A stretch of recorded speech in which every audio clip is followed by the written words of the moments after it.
Paris ऑलिम्पिकमध्ये भारताचं चौथं पदक निश्चित केलेल्या विनेश फोगटला 50 किलो वजनी गटात अपात्र ठरवण्यात आले आहे. भारताला हा मोठा धक्का आहे.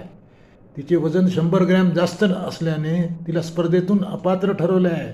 विनेशने जपानच्या सुई सुसाकीला पराभूत करून मोठा विजय मिळवला होता, पण वजनाच्या अडचणीमुळे तिला स्पर्धेतून बाहेर पडावे लागले आहे.